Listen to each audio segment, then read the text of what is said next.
Muy buenas noches, un gusto estar con ustedes otra vez este domingo, como todos los domingos, de 19 a 20 horas, con esta transmisión en vivo. Cada vez hay temas más interesantes que tratar y hoy tenemos dos invitados de lujo. Voy a empezar saludando a mi co-conductor, que es el ingeniero Ricardo Canese. Muy buenas noches, Ricardo.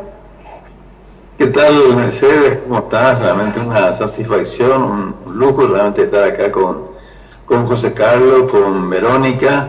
Y bueno, yo por lo menos voy a tratar de hablar poco porque tenemos invitados de lujo, así que dejar en gran medida en tus manos, Mercedes.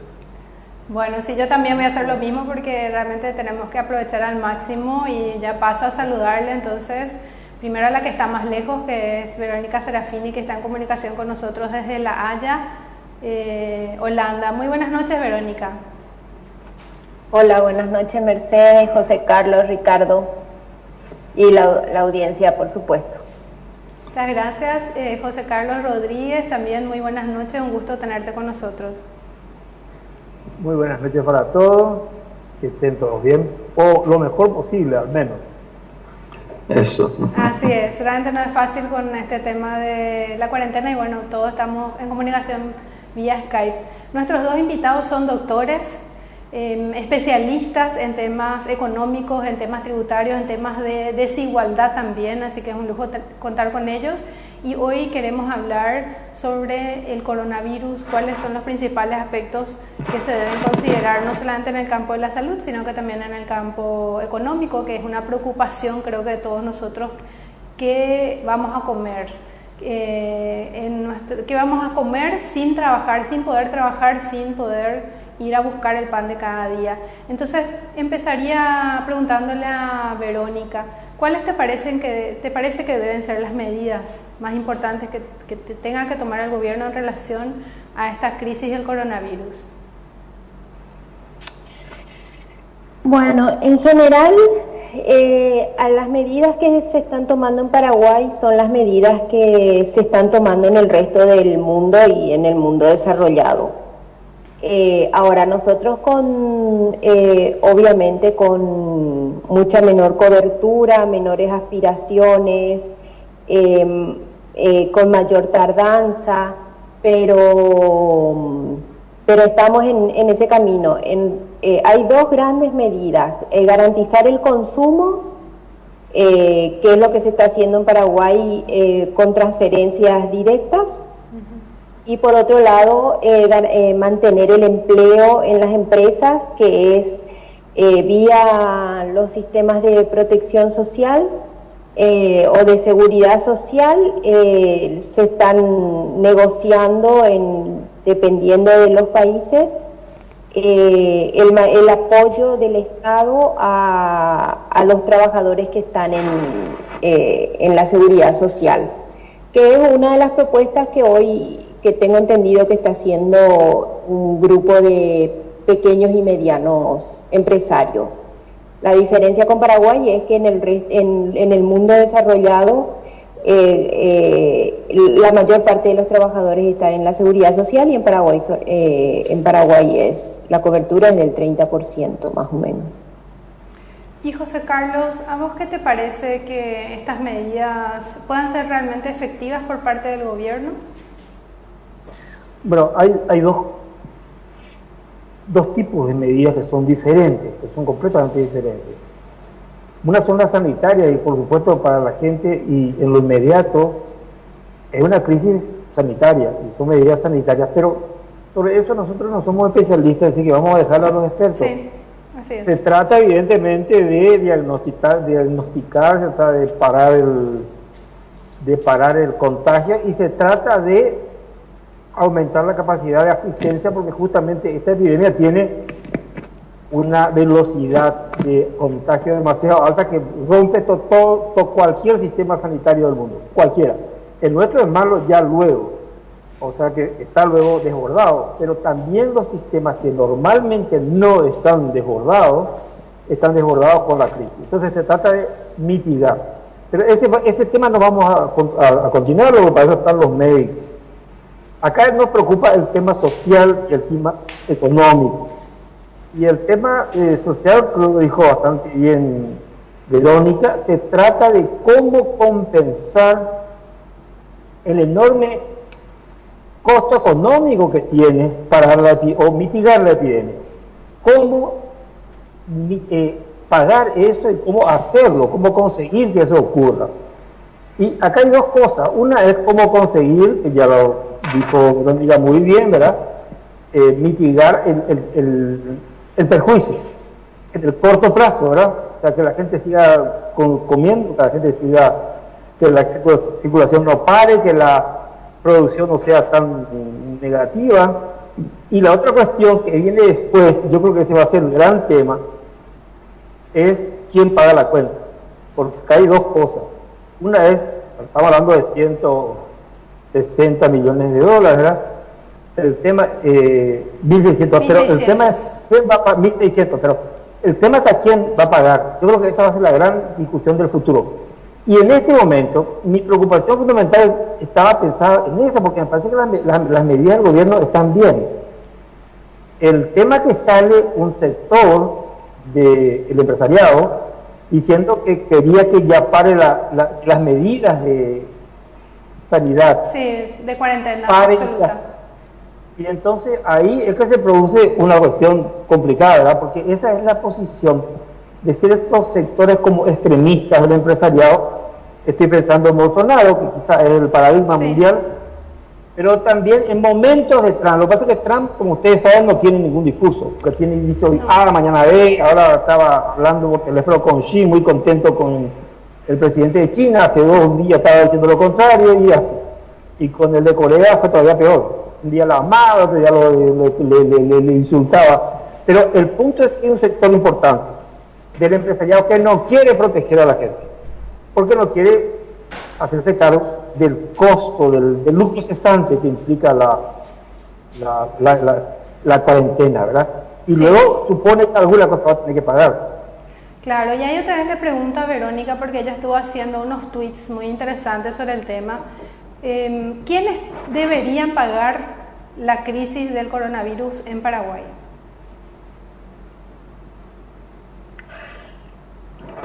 Yo creo que vamos a pagar todos. Ahora, la pregunta es quién debería pagar más o en proporción a lo que se beneficia y lo que se va a beneficiar con el país. Y esa es la gran cuestión. Aquí la solidaridad no tiene que ser, como siempre, de abajo para arriba o de la gente común a la gente común, como es el caso del financiamiento a la salud ahora con las polladas y las tallarinadas, sino con un compromiso de las élites, de las clases altas, de la gente que se beneficia más con el crecimiento económico y que hasta ahora no aportó lo justo. Y esa es, y que además es la que va a seguir teniendo los mayores beneficios, porque hay sectores de la economía que no les afectó la ralentización económica de los últimos años, que les fue bien en los 10 años anteriores, en definitiva en los 15 años de crecimiento que tuvimos hasta ahora, y que le va a seguir yendo bien en los próximos años. Y creo que una distribución más justa de los costos es lo que debería hacer, como es en cualquier país del mundo. Y nosotros vemos, yo hoy decía, los países desarrollados están siendo mucho más generosos con el mantenimiento de la gente en la crisis, pero tienen tasas de presión tributaria de arriba del 30%. Uno de los mejores programas de defensa a las MPYMES es el programa danés. Su presión tributaria es del 45% y es progresiva, centrada en los impuestos directos, no indirectos, que tiene dos características muy distintas a la paraguaya. En primer lugar, es progresivo y en segundo lugar tiene una presión tributaria más alta. José Carlos, ¿te parece que este es un momento oportuno para pedir que los sectores que tienen más renta, que tienen más patrimonio, hagan una contribución por primera vez, casi vamos a decir, porque prácticamente no contribuyen a sostener, digamos, el Estado en esta circunstancia del coronavirus. ¿Se les puede pedir, deberíamos pedirles? Bueno, en realidad ese pedido está en la mesa. Ay, sí. Perdón, José Carlos. Sí. No, está bien. El pedido es pertinente, pero el pedido no es un pedido. Lo que ocurre es que ahora tiene una emergencia y una urgencia más grande, porque ahora va a faltar plata, van a faltar 1.600 millones de dólares, ¿verdad? Entonces va a faltar, entonces en ese momento pasarle esa cuenta a los pobres va a ser un desastre, sería un daño inmenso, ¿verdad? Entonces en este momento ocurre lo que pasó en Europa con las guerras, por ejemplo, y Estados Unidos también. Los grandes procesos de justicia tributaria se dieron cuando las economías necesitaban más, no se dieron cuando estaba todo bien, la economía funcionaba tranquila, no. Se produjeron justamente con las crisis, había que pagar la deuda de guerra, había que armar el país, defender el país, etc. Y ahí se producen los progresos en el sistema tributario. También Estados Unidos tenía una presión tributaria del 8%, pero en el siglo XIX, no en el siglo XX. Y el Paraguay tenía en la época actual esa presión de 8% en el siglo XX, ¿verdad? Y eso fue creciendo, pero muy poco, estamos en el 10%. O sea, nosotros tenemos 2 puntos más que en la época actual, nomás. Demasiado poco. Con eso no se puede hacer protección social. Lo que acaba de decir Verónica, que nosotros tenemos solamente un sector pequeño minoritario del Paraguay protegido. Claro que eso es mucho más grave cuando viene una epidemia, mucho más grave. Pero claro, este es un buen momento para pedir mayor justicia tributaria porque se necesita. La injusticia tributaria, cuando las cosas no están graves, se banca un poco, pero cuando las cosas están graves es una catástrofe. Claro, y ahí va una pregunta para el ingeniero Ricardo Canese en relación a que es necesario finalmente que el Estado esté presente con su sistema de salud, con la educación, con su presencia. Es necesaria la presencia del Estado para justamente enfrentar situaciones catastróficas como lo que ahora se está viviendo con el coronavirus. Y si eso existió en Paraguay, ¿podemos volver a eso? Claro, la presencia del Estado es imprescindible. Lo estamos viendo países como Estados Unidos, que el Estado tenía muy poca presencia en salud pública y de sopetón tuvieron que inventar prácticamente, porque si no entraban en una crisis tremenda. Hoy estaba leyendo la noticia, está saliendo ahora que según Trump sería un éxito que haya solamente 200.000 muertos en Estados Unidos. Bueno, eso es lo dice como un logro a obtener 100.000 muertos, ¿no? O 200.000, cifra en esa cifra. O sea, realmente la presencia del Estado, y si vemos los estados que han podido contener esto de mejor forma, son los estados que están más organizados. O sea, y ese es nuestro gran déficit como país. Yo creo que acá tenemos que justamente fortalecer las instituciones, fortalecer la institucionalidad, la justicia, la equidad tributaria. Yo creo que el que más tiene que tributar más. Están los entes binacionales. Yo eso quería dejar medio para el final, pero también, o sea, en este programa solemos hablar, Mercedes, de la soberanía hidroeléctrica, y ahí tenemos un recurso también muy importante que hasta ahora está muy desigualmente distribuido. O sea, llevan las grandes empresas eléctricas. Yo no digo ni el pueblo brasileño ni el pueblo argentino, las grandes empresas eléctricas, pues está todo privatizado de Brasil y Argentina, y es un recurso que podría, con este tema de deuda cero, por ejemplo, y habría 2.000 millones de dólares sobrantes en Itaipú, por decir una cosa tan sencilla, en vez de estar pagando una deuda que es pura, que todo el mundo está de acuerdo que es una deuda insistente. Ahí había 2.000 millones de dólares que le vendieron muy bien tanto a Paraguay como a Brasil. Pero sí, yo creo que respondiendo a tu pregunta, hoy más que nunca el Estado se debe fortalecer y avanzar hacia, inclusive en el caso de pequeña y mediana empresa, el Estado tiene que entrar a apoyar a esas pequeñas y medianas empresas así como fue un poco lo que ocurrió después de la Segunda Guerra Mundial en Alemania, muchos países de Europa, Francia también, donde el Estado entró ante países devastados, entró justamente para que pueda darse esa gran recuperación económica y termina con esto. Ahora nuevamente está volviendo a hablar en Europa del Plan Marshall, o sea que fue lo que levantó Europa después. Así es. Bueno, yo antes de continuar con las entrevistas, pues está muy interesante, realmente creo que hay mucha gente que nos está siguiendo y a lo mejor tienen preguntas. Entonces pueden hacernos preguntas y vamos a estar respondiendo. Siempre tratamos que el programa sea muy interactivo, con mucha participación de la gente que nos mira. También pueden compartir el video para que le llegue a más personas. Yo quería preguntarle ahora a Verónica.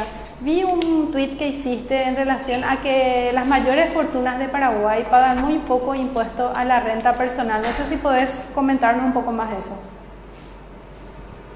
¿Podés repetir la pregunta, Mercedes? Sí. Se está cortando.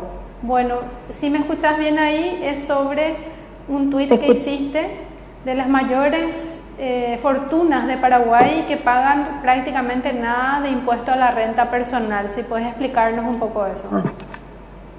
Sí, ese es un dato de SET, de la Secretaría de Tributación, con datos de 2015 y 2016 sobre cuánto habían pagado los 20 mayores contribuyentes del país. Y la mitad había pagado 0 y la otra mitad, los otros 10, habían pagado una cifra tan ínfima que no llegaba ni al 3% de tasa efectiva, siendo que la tasa del impuesto a la renta es del 10%. Y bueno, eso, esa posibilidad que tienen de no pagar impuesto a la renta personal o de pagar poco es gracias a las múltiples deducciones que existen, lo que les facilita a la gente que tiene ingresos más altos finalmente no pagar nada o poco. Eso, José Carlos, me acuerdo que vos habías también mostrado en un estudio que el decil más pobre es el que más impuestos paga. Creo que es un trabajo que hizo CADEP. No sé si puedes explicarnos un poco más eso. Sí, también yendo a la estadística oficial, que me parece que es también no discutible. Si vos ves cuánto colabora, produce, aporta al Producto Interno Bruto y a las exportaciones, por ejemplo, la soja y la carne, que son un poco el arroz ahora, que son productos de estrella, y vos cuánto aportan, cuánto tributan o contribuyen, voy a encontrar en las cuentas nacionales una situación catastrófica, porque teóricamente deberían estar aportando un 10%, ¿verdad? Pero no aportan un 1%. O sea, hay una enorme diferencia entre aquello que se esperaría que aporten y aquello que están aportando de verdad. Eso está en las cuentas nacionales y está al acceso de todo el mundo. Eso es una estadística nacional también. No es una cosa tan puntual como la Secretaría de Tributación y no tiene que ver con personas o con la industria. Tiene que ver con la macroeconomía, ¿verdad? Tiene que ver con el sector cuánto aporta y el sector cuánto contribuye, ¿verdad? Y eso es enormemente injusto, ¿verdad? Porque hay un sector que es de vanguardia o que es el buque insignia, ese tendría que ser el que más tributa, ¿verdad? Y sin embargo en Paraguay ese sector no es el que más tributa, lo cual es una injusticia fiscal enorme y además es una desventaja incluso para ellos. Cuando uno analiza cuánto se produce por hectárea de soja en los últimos 15, 20 años, vos encontrás que no hubo inversión. Y no hay inversión porque hay ganancia muy fácil. O sea que ellos finalmente están perjudicando incluso a sí mismos, también a su vecino. Y además hay otro elemento que también es muy importante en estos sectores, y es que hay lo que se llama la economía externa. La economía externa es cómo uno afecta a lo que no es uno mismo. Una empresa, por ejemplo, puede producir beneficios externos y también desventajas, ¿verdad? La economía externa de la soja y de la carne últimamente es muy negativa porque destruye el monte, que es nuestra riqueza natural Sí. más importante, y también porque envenena al vecino y produce muerte.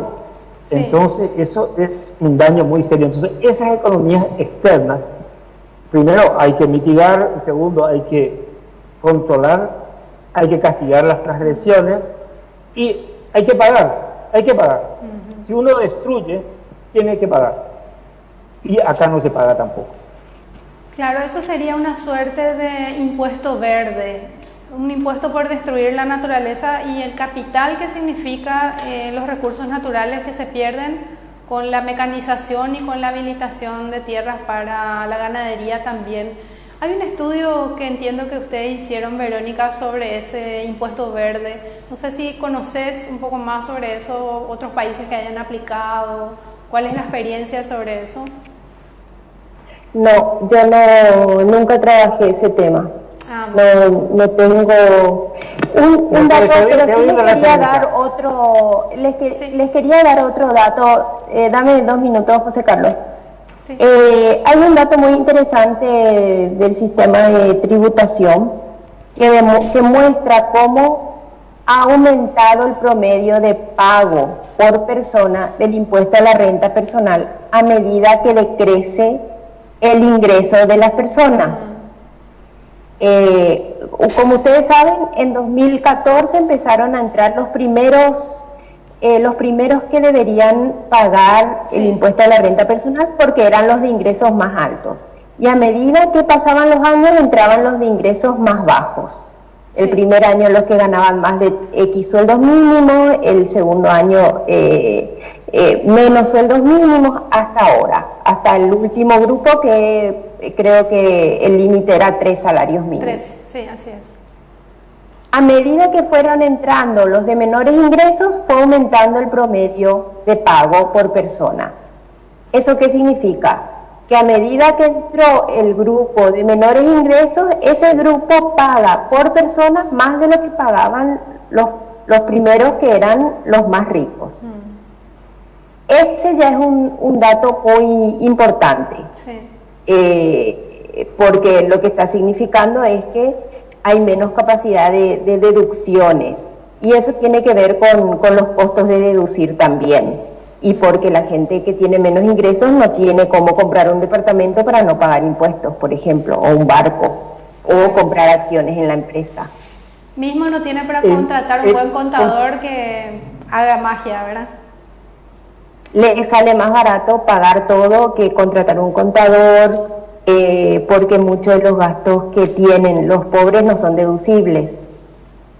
Ahora, yendo a tu pregunta, Mercedes, que no fue contestada. En el último trabajo del Banco Mundial sobre análisis sistemático del país, hay una estadística muy fuerte, que está en la colita, sobre el costo que tiene la disminución del capital natural. Ellos hablan de capital natural al petróleo, pero también a la selva, ¿verdad? Es lo que ya está dado por la naturaleza, o sea que vos no produciste. Y ellos calculan que entre el 2 y el 4% anual es lo que vale esas 100.000 hectáreas de los 300.000 hectáreas por año, o sea, son 1.000 por día. 1.000 hectáreas por día promedio que se está destruyendo de estos recursos naturales del Paraguay. O sea, 1.000 hectáreas de selva que se están matando. Sí. Algunos años llegó a 500.000. Qué locura, ¿verdad? Claro, y eso debería formar parte, por lo menos, de un impuesto verde que quizás ahora se destinará a la emergencia, pero más adelante debería destinarse a restituir estos territorios. Bueno, antes de seguir con el debate, que está súper interesante, voy a leer algunos comentarios, a ver si también respondemos un poco, y invitarle otra vez a la gente que nos está viendo a que escriba sus preguntas, sus comentarios, también que compartan este video para que llegue a más gente. Dice Amado Arrieta: los trabajadores independientes no tenemos ninguna protección del Estado, pagamos impuestos por cada trabajo que hacemos, no tenemos seguro social y menos tendremos jubilación. Así es, Amado, gracias por tu comentario. Diana Bañuelos dice: los pequeños comerciantes y empresarios con poco capital también están desesperados. Así es. No sé si le puede pedir a los albañiles que se queden en su casa porque ellos ganan por día. Jorge Villalba dice, pidan que se comparta. Sí, estamos pidiendo, Jorge, gracias por escucharnos también. Henry Medina, fantástico, felicitaciones. Gracias, Henry. Claudio Torres, Fuerza Paraguay, somos patria grande. Gracias por seguirnos, Claudio. Alfonso González, ¿por qué el trabajador del sector público es estigmatizado y responsabilizado de la histórica prostitución del Estado? Muy buena pregunta, ¿verdad? Porque acá hay como una intención de que todo el recorte venga por el lado del Estado, que es el Estado, el que necesita el Estado es el pobre. El rico se va a un colegio privado, se va a un sanatorio privado, se va a tiene seguridad privada, etc. Y acá se quiere destruir el Estado para financiar esta crisis a cuenta de que no paguen los más ricos, ¿verdad? José Gil Ojeda, en Natura Cordillera le estamos escuchando. Fuerza, muchas gracias, José Gil. Javier Alfonso dice, tenemos que eliminar a los politiqueros y las ONG que sangran la economía. Y también dice, hola, les comento de paso que suelen escucharnos personas de todo el Paraguay, ¿verdad? Siempre nos escriben de todas partes, y también paraguayos que están en el exterior, así como Verónica, que ahora está en el exterior. No sé si tienen algún comentario sobre estas preguntas y comentarios que tuvimos de los oyentes. Yo tengo uno, no sé si quería comenzar vos, de Verónica, o comienzo yo. Empezar nomás y después lo pasamos a ver. Bueno, ok. Nosotros estamos enfrentando un problema, pero también estamos enfrentando un relato, una narrativa sobre el problema. Y la narrativa, digamos, de la avaricia o de la codicia es ganar plata y reviente quien reviente. Ese es el discurso pesado. Y en ese discurso se plantea que el problema es el Estado, cuando el problema es, claro, que el Estado podría mejorar y debería mejorar. Pero el problema principal no es ese. O sea, vamos a suponer educación. El ministro de Educación de Argentina tiene por persona 3 veces más que PETA. Es verdad que PETA tendría que hacer mejor las cosas, pero si vos le das 3 veces más dinero, fíjense, piense usted, multiplicado por 3 lo que tiene, claro que podría hacer mucho mejor de lo que está haciendo, ¿verdad? Entonces, el atacar al Estado es una forma de no atacar el problema más importante de todo, que es la falta de contribución. Si nosotros pasáramos de una presión tributaria de 10% a una presión tributaria de 30%, lo digo para mañana a las 4 de la tarde, pero como proyecto de Estado, claro, es claro que tendríamos 3 veces más para resolver nuestros problemas. No lo tenemos. Y eso significa falta de inversión, significa falta de salud, de educación, etcétera, etcétera. Entonces, hay que entender que ese ataque al Estado en realidad es una forma de encubrir lo que ellos están haciendo, que es no querer pagar impuestos. Así es una forma, es una coartada, es un pretexto. Verónica. Sí, bueno, con respecto a la cuestión de la seguridad social del trabajo independiente, y lastimosamente es así. Paraguay tiene una cobertura de seguridad de solamente el 30%. Eso es lo que hoy hace muy difícil hacer una política amplia de protección o de mitigación de los costos de la crisis, porque no hay cómo llegarle a la gente.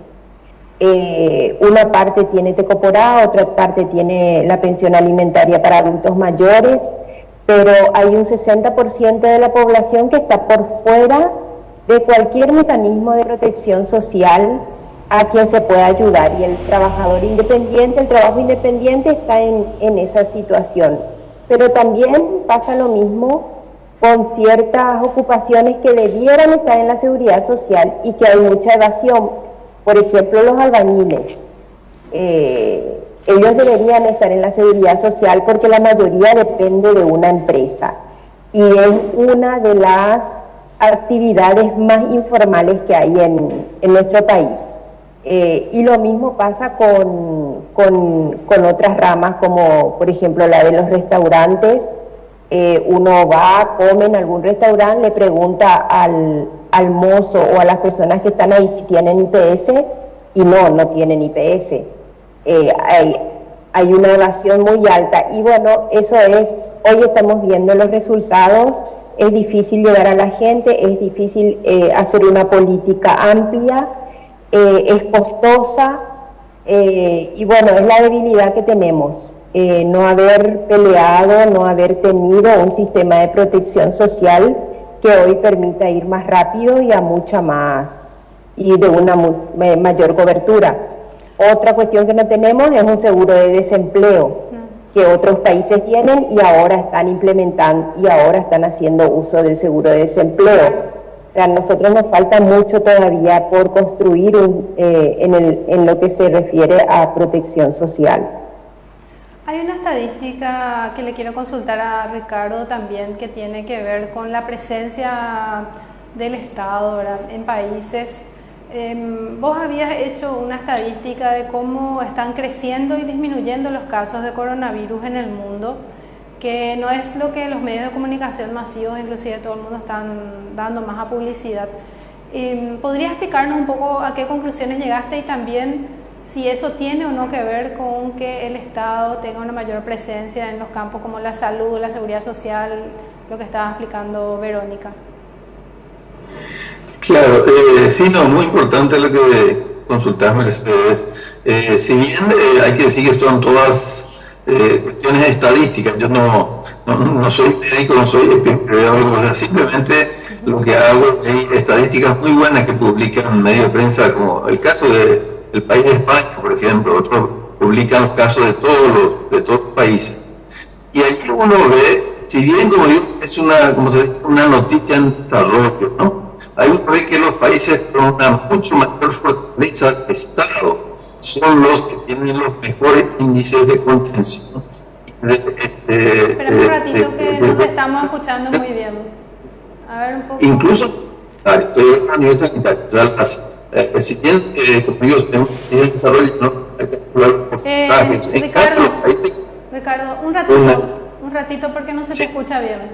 A ver, no se escucha muy bien, Va a tener que repetir lo último. Sí, tenés que repetir otra vez, por favor. ¿Se escucha bien? Ahora sí. No, estaba diciendo de que una noticia de desarrollo, pero en realidad países que más otra vez estamos con problemas. No sé si querés sacar un ratito tu video, a ver si mejora ahí. Vamos a ver. Ahí. A ver, ahí que habla un poco. Dale, mejora un poco el sonido. Sí, ahora sí. Bueno, estaba diciendo entonces que eso, y se puede ver, y cualquiera puede hacer ese análisis, que los temas que tienen de luego el caso de China es muy claro, no pudo contener muy poco tiempo, no solamente pudo contener, hizo retroceder. No hay caso, Volvé nomás con tu cámara y vamos a volver a preguntarte dentro de un ratito a ver si mejora ahí la señal, porque realmente lastimosamente no se entiende. Bueno. Sí, nos esperamos un ratito. Entonces, bueno, siguiendo un poco con el tema, ¿cuáles deberían ser, al parecer, de ustedes las medidas económicas imprescindibles que habría que tomar para que esto no genere una convulsión social, ¿verdad? Estamos viendo, por ejemplo, que en Italia, que es un país del primer mundo, de estado de bienestar, hay saqueos ya de supermercados, la gente igualmente está pasando hambre, está pasando necesidades en medio de una crisis sanitaria muy grande, porque ellos están realmente con muchos casos. ¿Qué tendríamos que hacer nosotros para tratar de no llegar a esa situación? Y bueno, no sé quién de los dos quiere empezar con esa pregunta. Bueno, y para empezar, yo creo que hay que acelerar lo que ya se prometió, que es son los 500.000 guaraníes que ahora se empiezan a implementar. Y si es necesario, ir a otro mes más. Aquí hay que tener también en claro que la gente en Italia está sufriendo mucho por la cantidad de muertes que hay. Es desesperante la situación. La gente está viendo cajones y cajones y cajones en las calles, de a 100, 200 cajones todos los días en cada ciudad. Hay ciudades donde hay un muerto por casa. Cuando van a internarse ya no les ven más a su familia. Es una situación sumamente grave, terrible, y por supuesto eso tampoco ayuda a que la gente esté tranquila y claro, o sea, es una suma de condiciones que hacen que, bueno, se esté desbordando la situación, y eso es lo que no deberíamos dejar. Nosotros entramos ya después, cuando pudimos hacer las cosas bien, y tenemos que seguir con esa tesitura, pero bueno, tenemos el problema de los políticos que no están reaccionando. Ellos ya hubieran destinado por ejemplo, los 65 millones de dólares de los royalties a solucionar el problema, y están retaseando ese dinero. Retasearon una primera gran reforma, ya hubieran aprobado la reducción de muchos rubros que estaban previstos y no lo hicieron. Apuntaron todo a la deuda, porque es la solución más fácil, es para no perder los privilegios que tienen los políticos y un grupo en el sector público. Entonces, bueno, hay que tomar las cosas en serio, hacer seriamente y solucionar. Y esto también hay que tener en cuenta que no va a durar 15 días o un mes. Hay que pensar en lo que vamos a hacer dentro de un mes con la agricultura familiar, por ejemplo. José Carlos, ¿a vos te parece que esta medida que tomó el gobierno de canalizar toda la ayuda a las MIPYMES a través de la AFD es una propuesta que va a ayudar en este momento? Bueno, creo que va a ayudar. Yo creo que lo más importante en este momento es hacer, y lo peor es no hacer. O sea, esa es la situación de urgencia, como habíamos estado diciendo. De todas maneras, lo que yo creo que hay que tomar como horizonte no es tanto que no vayan a haber escándalos, que no vaya a haber lío. El problema es que la gente sufra lo menos posible. O sea, la carencia que estamos teniendo es una carencia muy grave, muy profunda, y tenemos que pensar en la gente primero, pensar primero en la gente. Que se va a perder plata, se va a perder plata. Y que pueden haber algunos bochinches, ese no es el problema principal. El problema es que la gente salga sufriendo lo menos posible y lo menos perjudicada. Hay ciertas, como por ejemplo, cosas como la aprobación automática de todos los proyectos de préstamo, y pedir un permiso, digamos, a los deudores, a los prestamistas, para hacer ciertos cambios. Ese parece muy importante. Tenemos formas de llegar a todos o a más gente, por ejemplo. A través del IPS puede llegar a mucha gente que no está en el sector de pobreza extrema. A partir de lo que teníamos de los sectores vulnerables, tenemos para llegar a esa gente. Y hay inscripciones de los pequeños empresarios, de las empresas, que va a permitir llegar a más gente, Se trata de eso, hacer lo más rápidamente posible. Ya se levantó esa idea que es muy engorrosa, de darle un kit para alimenticio, que eso es engorroso, se presta a hacerme las cosas mal. Hay que pasar plata lo más rápido posible. Y hay que, por supuesto, asegurar también a las empresas que no quiebren, ¿verdad? O sea, hay que darle algún tipo de respaldo a una moratoria para las empresas también. Así es. Bueno, ahora vamos a intentar otra vez retomar la pregunta con Ricardo sobre las estadísticas y su relación con la presencia del Estado, a ver si sale mejor. Bueno, ahí, ¿qué tal, Mercedes? ¿Me escuchan bien ahora? Sí. Ahora sí, bien, bueno. No, estaba diciendo, y aparte yo le invitaría a todos los que nos están viendo, que es fácil, se puede ver en el caso del diario del País de España, publica la estadística de todos los países, y claro, hay que ver cuáles son los datos significativos. Se publican tantas cosas que a veces, en mi opinión, lo significativo es, y el mismo diario del País lo dicen, y la mayoría de los expertos, y estamos hablando estadísticamente, ¿no? Claro que tiene su correlato con la epidemia, es la tasa de crecimiento, porque la cantidad de casos. No hay que olvidar que Estados Unidos tenía, creo que, un caso hace menos de un mes, y hoy es el país que tiene más casos. O sea, Estados Unidos creció en menos de un mes, ¿cierto? Un mes máximo, un caso, hacer récord mundial, justamente no un sistema de salud. Yo creo que hay una intervención acá extraña para que no se conozca tu estadística. Voy a tratar de comentar un poquito y te doy otra vez la palabra porque se te escucha un poco mal. Si esperamos un ratito y vemos si tiene sonido. Bueno, como estaba diciendo el ingeniero Canese, la estadística que él hizo es el del crecimiento de los casos a nivel mundial. Porque si uno entra en la página de un medio tan importante como el País de España, sale el total de casos, sin aclarar que muchos de esos casos ya no están activos, son personas que ya fueron curadas o también puede haber casos y hay casos de personas fallecidas. Entonces un dato más relevante que el total de casos a los cuales llegó un país es cómo están creciendo los casos. Bueno, y hay un dato fundamental, es que en la mayoría de los países los casos están creciendo, todos los países prácticamente los casos están creciendo. Después Ricardo va a comentar un poco las tasas de crecimiento. Los únicos 2 países donde los casos están decreciendo, o sea, están disminuyendo los casos activos, o sea, las personas que están con la enfermedad, que no se curaron, que no se murieron, ¿verdad? Es en China, en la República Popular China y en Corea del Sur. A ver, Ricardo, si puedes retomar a ver si...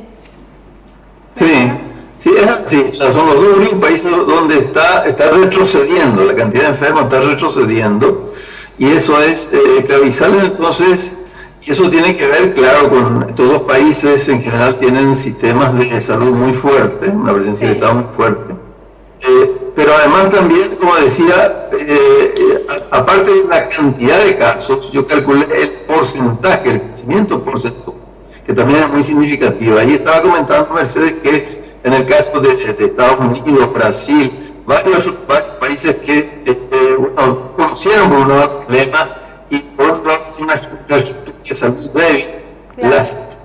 Ahí se recorta otra vez, ¿verdad? Pero la comunicación, pero lo que está diciendo el ingeniero es que países donde los sistemas de salud han sido debilitados por el neoliberalismo, países que tampoco han tomado las medidas de cuarentena que se pueden tomar al haber una mayor presencia del Estado y justamente al atender la cuestión social con el seguro de desempleo, etcétera, como Brasil y Estados Unidos han tenido crecimientos muy altos. ¿Es así, Ricardo? Sí, así. Turquía también. Turquía creció en forma impresionante en los últimos días. Por ejemplo, en Asia, o sea, y hay entonces crecimiento. El caso mismo, hay varios países de América Latina, ya como Chile, Ecuador. Hay que decir que Chile es uno de los países que tiene menos presencia del Estado, en general, ¿no es cierto? Un país muy privatizado. También el caso de, en fin, y varios países, pero en general se nota esa constante de que en general en los países con una presencia débil del Estado, la curva no tiende a aplanarse, como se dice, sino sigue creciendo. Y en el caso de Estados Unidos, luego ya con niveles muy alarmantes, y comentaba antes la información dicha por el mismo Trump, ¿no es cierto?, que sería un éxito para Estados Unidos si hubieran solamente 100.000 muertos. Bueno, ahí está diciendo que Trump dijo ahora nomás en las noticias que sería un éxito para Estados Unidos que haya solamente 200.000 muertos. Imagínense si eso es un éxito, ¿verdad? Pero antes de pasarle otra vez a José Carlos y a Verónica, que está realmente fascinante escucharle a ambos, voy a leer más comentarios y mensajes y a lo mejor respondemos a alguno de ellos. O sea, vamos a tratar de responder todos, ¿sí? Como siempre hacemos, le invitamos también a la gente a escribir y a comentar y a compartir esta publicación. Dice Henry Medina, es muy interesante el hilo que abrió José Carlos respecto al escudo de Estado, para que los que tendrían que apostar al fisco nos recrean con ser víctimas de un Estado errático, según ellos. ¿Cómo vos, José Carlos, atacarías este frente donde se abre un ancho camino de la injusticia social que luego desemboca en una enorme inequidad? Después... Acá hay un hecho. Pero hay más noticias, más preguntas. Escucho. No, esa, por lo menos lo que yo estoy viendo, bueno, eso es. Saludos desde Orquesta, también nos dice Milciades Alvarenga, y eso. No, lo que a mí me parece interesante retener es que Corea del Sur es capitalista y China es socialista, o sea que no es un problema simplemente de una forma u otra, sino el hecho que existe hoy una ideología que se llama neoliberal, Los liberales pensaban de que el bien común no tenía que ser objeto de mucho interés, o por lo menos eso decía Adam Smith, pero sabía que sí, en algunos casos sí se necesita. Por ejemplo, para la seguridad nadie pensó en que el mercado iba a resolver el problema de seguridad, Claro. Y en otras cosas tampoco. Pero hoy se sabe, y se sabe con la experiencia, de que no solamente el problema del crecimiento económico está favorecido por una buena intervención del Estado, una buena, no una mala, sino que además el problema del crecimiento económico mismo depende de la buena intervención del Estado. El crecimiento económico mismo y por supuesto la justicia. Más, hay un tipo que se llama Atkinson, que dice que para que Inglaterra tenga una igualdad como la que tiene Suecia, necesitaría aumentar en 15 puntos la presión tributaria. O sea, para disminuir el Gini, o sea que la medida de desigualdad, hace falta como aumentar en muchos puntos la presión tributaria. En Paraguay, para ser un país igualitario, necesitamos aumentar, según decía hace muchos años, el Fondo Monetario Internacional, como duplicar la presión tributaria, para tener un país con capacidad de crecimiento económico y también de tener una sociedad igualitaria, una ciudadanía y una democracia positiva, ¿verdad? Entonces, hay que saber que este discurso de demonizar al Estado, no importa en este momento que sea capitalista o que sea socialista o comunista, demonizar al Estado es simplemente un pretexto de los empresarios para no pagar más impuestos, y que eso es suicida también para el capital, no solamente para la gente, sino también para los propios empresarios, porque se le la baja o sea invisible, el mercado no resuelve algunos problemas. Por ejemplo, el problema del coronavirus no va a resolver el mercado, no lo va a resolver. Así es. Bueno, es muy importante reducir la desigualdad en Paraguay. Creo que todos estamos de acuerdo en eso, a lo mejor no todos estamos de acuerdo en cuál es el método. ¿Cuál te parecería a vos, Verónica, que deberían ser las prioridades para reducir esa desigualdad que nos permita también enfrentar con más fortaleza esta epidemia?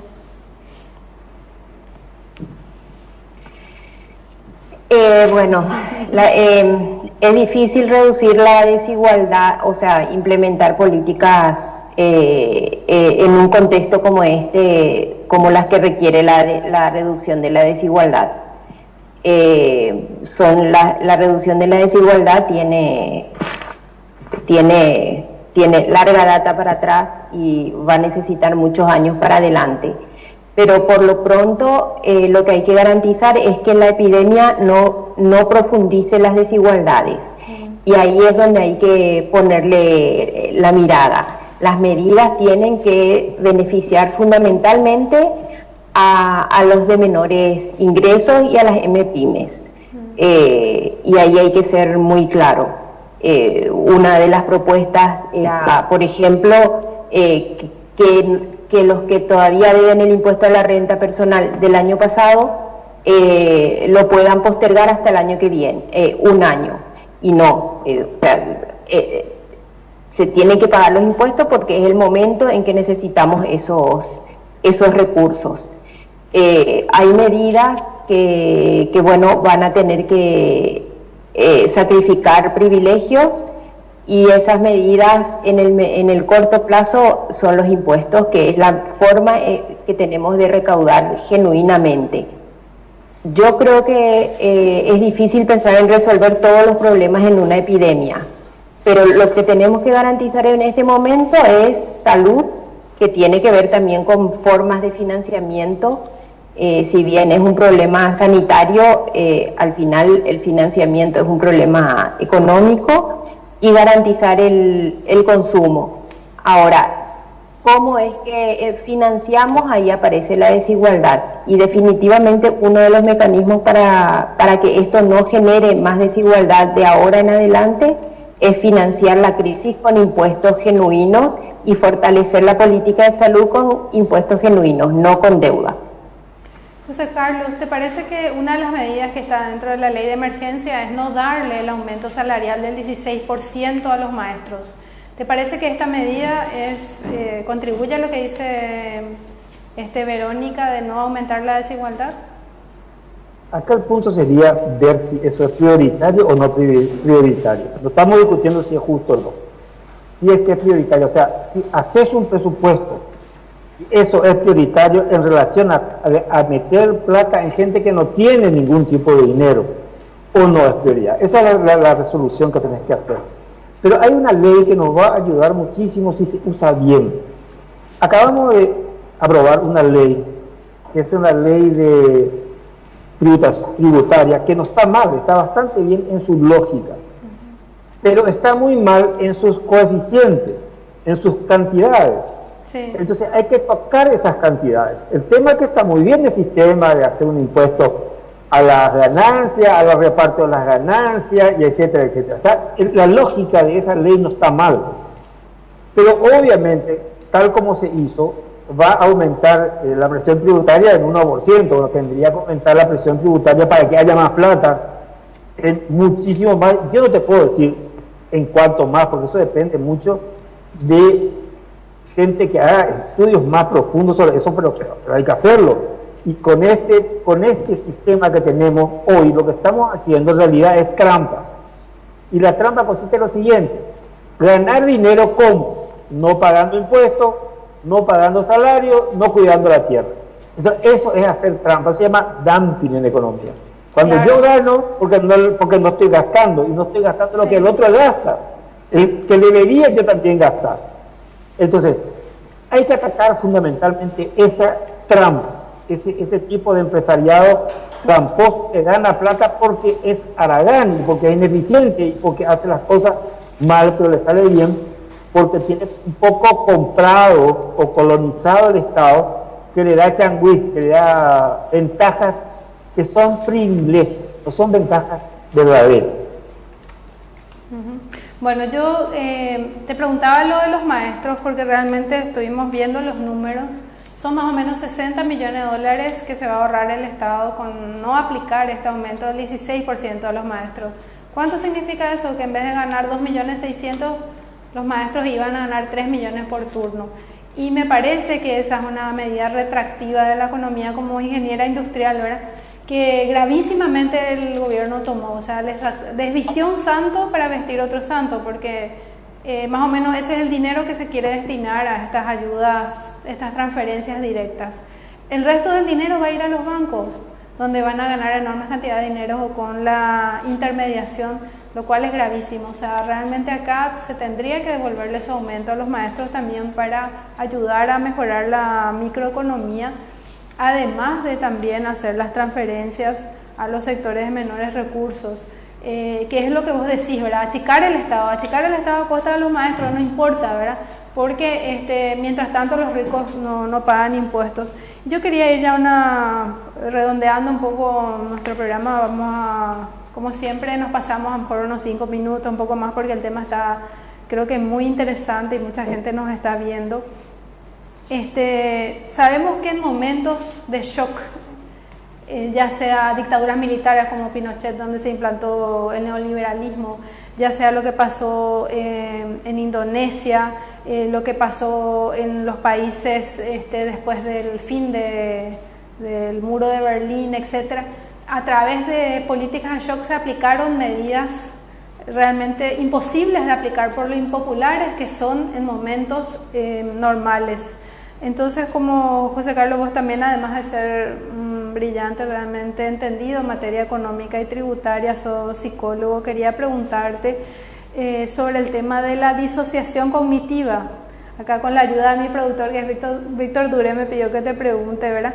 La disociación cognitiva, que es lo que hace que en momentos así de shock nosotros no relacionemos de lo choqueados que estamos por una situación así de catastrófica como es esta epidemia del coronavirus, no asociemos eso con medidas que se toman en contra de los intereses del pueblo. No sé si quieres comentarnos un poco sobre esto.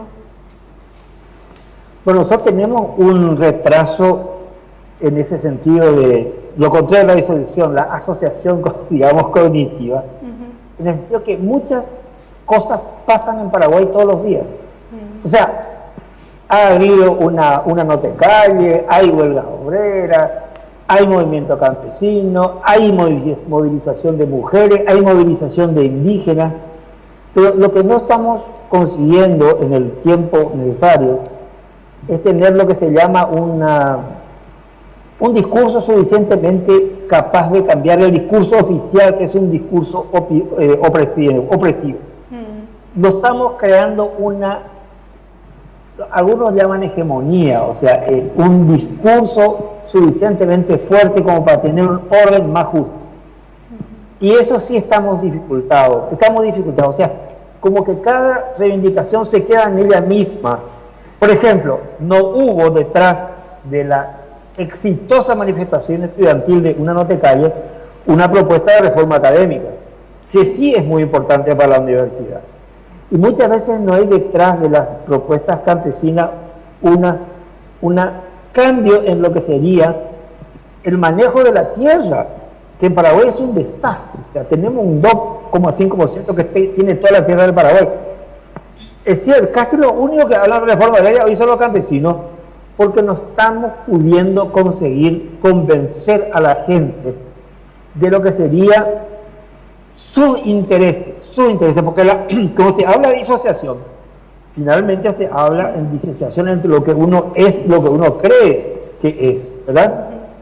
Y los intereses son un poco lo que a uno le pasa, se dé cuenta o no, y la conciencia es lo que le permite a uno darse cuenta de qué es lo que le pasa. Ese hacer inconsciente o consciente es un viejo problema de la psicología.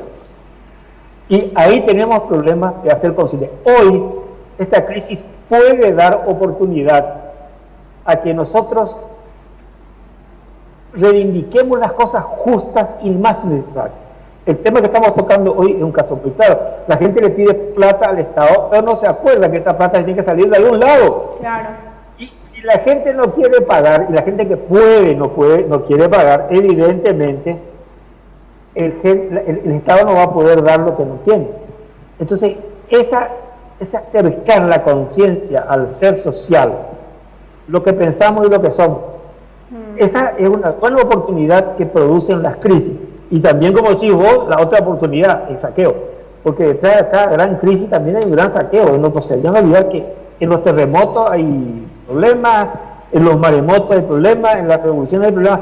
Siempre hay un sector que hace saqueo durante las crisis. Así es. Quería preguntarle también sobre eso a Verónica, que bueno, ella está comunicándose con nosotros desde La Haya, por eso le agradecemos, porque está a varias horas de acá y ya es prácticamente de madrugada en Holanda. En este momento está haciendo, además de enseñar, un curso de postdoctorado, así que nuestros dos invitados realmente son de lujo.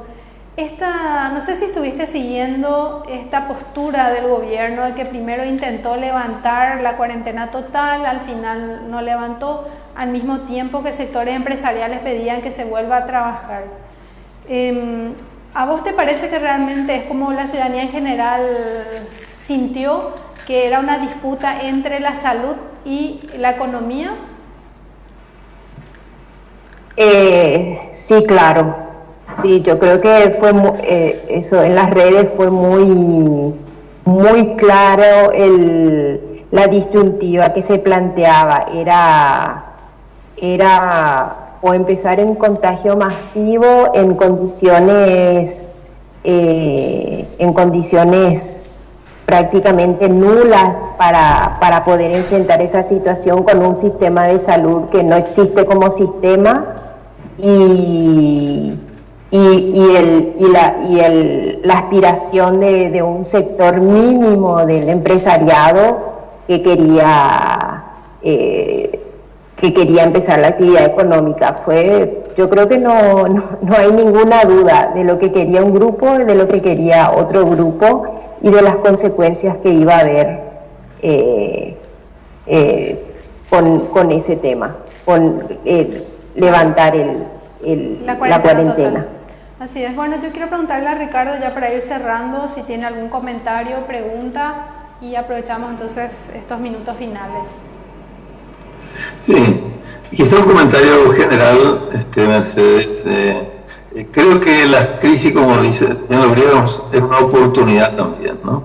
Claro, yo creo que así como hacer un paralelismo que creo que Verónica y José Carlos van a seguir, con la Gran Depresión de 1929, y hubieron distintas respuestas.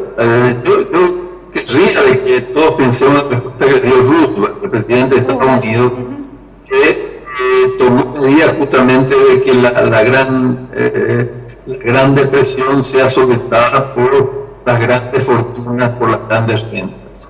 Realmente, y el Estado un rol más activo.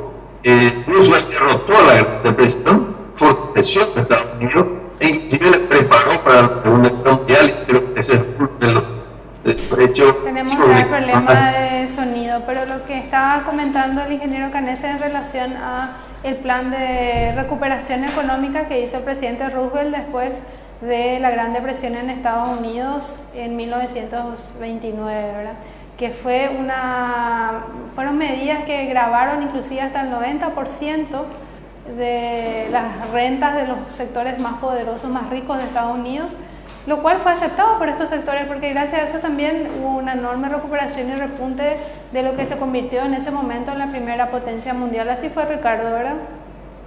Así fue, Estados Unidos fue la primera potencia mundial indiscutiblemente y pudo ganar la guerra, pues necesitaba también la cohesión social, o sea, finalmente la gente pobre, clase media, iba de carne de cañón a la guerra. Y bueno, por lo menos los ricos ponían la plata, ¿no es cierto? O sea, pagaban impuestos, como muy bien señalás, y las tasas impositivas llegaron hasta el 90% y más de las altas rentas, ¿no? Como hasta ahora se mantienen en algunos países del norte de Europa, ¿no? En tasas semejantes por lo menos, no sé si hay todavía hasta el 90%, pero quiero decir de que en estos momentos así de gran crisis también nosotros, y tenemos que introducir ese debate, tenemos que ponernos a pensar de que justamente que no tenemos Estado, bueno, tenemos que tener un Estado que no solamente enfrente mejor esta crisis del coronavirus, sino que también nos prepare para un desarrollo, y eso pasa por una mayor solidaridad social en nuestras clases. Ojalá que los sectores de más renta, de mayor patrimonio en este país se den cuenta que ellos también van a salir ganando si son finalmente los que más aportan, porque la gente de clase media o sectores populares en este momento tiene que recibir, no tiene que aportar, sino tiene que recibir. Bueno, tengo algunos comentarios más que voy a leer. Dice Diana Bañuelos, no todos los que se oponen a las medidas de aislamiento son avariciosos, están angustiados por su situación económica. Pablo Cosetti dice, falta mayor impuesto a los que ganan más, no pueden cagar siempre por la mayoría de la gente que es de clase media y baja. Eusebio Verón dice, y para terminar con esta situación como esta, ¿no es el momento para analizar seriamente la situación con los agroexportadores? ¿O ellos son intocables, nadie se acuerda de ellos y la cosecha actual fue de los récords de producción y venta? Así es, Eusebio, muy cierto. Pablo Cosetti, genial con los invitados de hoy, súper preparados, mucha fuerza a todos. Diana Bañuelos dice, los pequeños comerciantes y empresarios con poco capital también están desesperados. Es cierto que se viene una crisis mundial, pero no por la pandemia, ya se venía luego. No sé si se puede pedir a los albañiles que se queden en su casa, eso creo que ya leímos, sí. Así es, bueno, esos son los comentarios finales, entonces si tienen, voy a darle entonces la palabra por último ya a Verónica primero y después a José Carlos ya con una despedida también, si quieren hacer algún comentario o alguna conclusión. No, cerrar diciendo dos cuestiones. Esta, es mentira que el coronavirus ataca a todos por igual. Cuando se plantea levantar una cuarentena, lo que se plantea es y cuidar a los adultos mayores y a las personas vulnerables. Es muy difícil cuidar a las personas adultas mayores y a los vulnerables con los problemas de habitabilidad que hay en Paraguay. O sea, se enferma un integrante de la familia que salió a trabajar y se enferman todos en la casa porque no hay condiciones en la mayoría de las viviendas en Paraguay. O sea, ni siquiera hay agua potable en muchos hogares, sí. En primer lugar.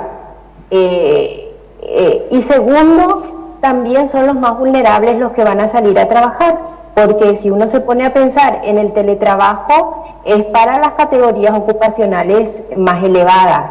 De hecho, si nosotros nos ponemos a pensar quiénes están trabajando hoy, es la gente que tiene menores niveles de ingresos en muchos casos,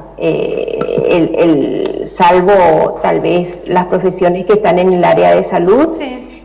El resto de la población que está trabajando es la población, además está en condiciones de mucha vulnerabilidad en el trabajo, como cajeros, como activadores. O sea, claro. O sea, hay que tener mucho cuidado cuando uno lanza ese tipo de propuestas y decir hay que cuidar. No es fácil cuidar cuando no hay agua potable y cuando las condiciones de la vivienda no son las adecuadas.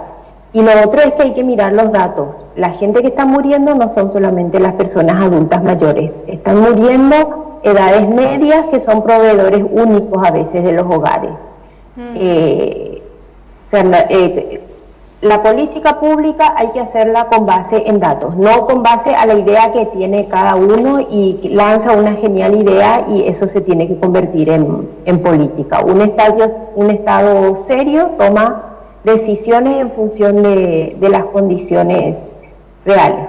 Y bueno, y finalmente hay que debatir y como sociedad tenemos que presionar para que las cosas se hagan bien. Si nos quedamos callados, vamos a seguir como llegamos hoy, a una epidemia con un sistema de salud totalmente fragmentado, segmentado, privatizado y sin un sistema de protección social. Eso tiene que cambiar y tiene que cambiar presionando a que todos colaboren, no solamente las clases medias y bajas, también la élite que hoy no está aportando lo que debe. Así es, Verónica, y antes de pasarle a José Carlos y de hacer nuestra despedida, tengo 2 mensajes más de la gente. Dice Juan Carlos Enciso, desde Buenos Aires, estamos muy preocupados por el sistema implementado por el gobierno para la ayuda económica. A esta altura, imprescindible. Por favor, paremos el hambre que ya toca las puertas de nuestros compatriotas, simplificando la realidad paraguaya y sin partidizarlo en todo el país. Gracias. Gracias. Juan Carlos, que nos escucha desde Buenos Aires. Y dice Petri Peña, acá hay toda la plata del mundo. Siempre se dijo que podíamos ser la segunda Suiza. Así es, Petri. Realmente es una pena lo poco que la peor distribución de riqueza y de tierra que creo que tenemos en el mundo, según el Banco Mundial, ¿verdad? Henry Medina dice también, Petri dice también, estamos todos en riesgo de muerte, coste. Y eso es su comentario. Ahora sí, José Carlos Rodríguez, si tenés algunas conclusiones, comentarios. No estoy pensando un poco lo que planteó Diana, pero lo que se conoce en todos lados, ¿verdad? Sí. Es que no hay un solo miedo, y no todos los miedos son razonables. Hay un miedo real. El miedo real es la persona que gana todos los días su dinero, y no estoy hablando solamente del más pobre, estoy hablando del taxista. El taxista paga su canasta familiar con lo que hace el día. Y por supuesto la construcción y hoy tenemos otras casas. O sea que esa gente tiene miedo de verdad, tiene miedo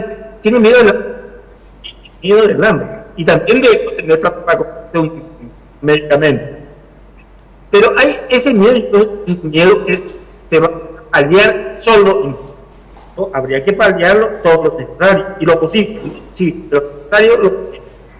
Pero hay otro miedo, ese otro miedo que yo no calculo que no es razonable. Y este otro miedo es el que da plata. José Carlos, no se te escucha bien. Espérame que vamos a retomar otra vez enseguidita para ya ir cerrando nuestra transmisión. Le agradecemos a toda la gente que nos está siguiendo. Pueden seguir compartiendo el video, también pueden ver en diferido si no pudieron ver todo. A ver, José Carlos, probamos de nuevo. ¿Se me escucha mejor o no? Sí. Bueno, digo que hay 2 miedos. Un miedo de la gente por la gente que tiene muy poco, que entonces tiene miedo a la pobreza y tiene miedo a perder la vida sin posibilidad de pelear. Yo diría que ese miedo es razonable, es razonable y en parte va a ser criticado. Hay otro miedo que no es razonable y es el miedo de la gente a perder plata. Cuando va a tener que perder plata, es necesario que eso sea transporte. Se calcula que un mes de cierre de las actividades, son 2 puntos del Producto Interno Bruto. O sea, la mitigación, la cuarentena es cara. Pero eso no es más que hacerla, porque si no, vamos a tener más muertos que los necesarios. Bueno, voy a repetir lo que dijo José Carlos, lo que dijiste, porque salió un poco entrecortado. Lo que dice José Carlos es que 2 meses de parar por causa de este coronavirus equivale a ¿cuántos Productos Internos Brutos, José Carlos? Un mes son 2 puntos. Un mes son 2 puntos, claro. Esto es la OCDE, lo que calcula la OCDE. Claro, entonces la cuarentena es cara y hay gente que tiene miedo de perder plata, mientras hay gente que tiene miedo de no tener nada en el estómago, ¿verdad? Y que acá realmente hay que hacer una priorización de intereses, que es que la gente no se muera ni por coronavirus ni por hambre, pero no poner primero ganar plata. ¿Eso es, José Carlos? Bien, bueno, está bien. Entonces ahora sí ya llegó el momento de despedirnos. Le voy a pedir a todos que les saluden al final a todos nuestros oyentes y también agradecerles como siempre por escucharnos. Nos encontramos otra vez el próximo domingo. Chau, chau. Bueno, chau, chau. Saludos a todos. Muchísimas gracias por el tiempo. Les agradezco muchísimo porque especialmente a Verónica, que está trasnochando por culpa nuestra, y también a José Carlos, que fue súper interesante escucharle a ambos. Nos vemos. Nos vemos. Chao, chao. Chao, chao. Nos vemos el próximo domingo. 19.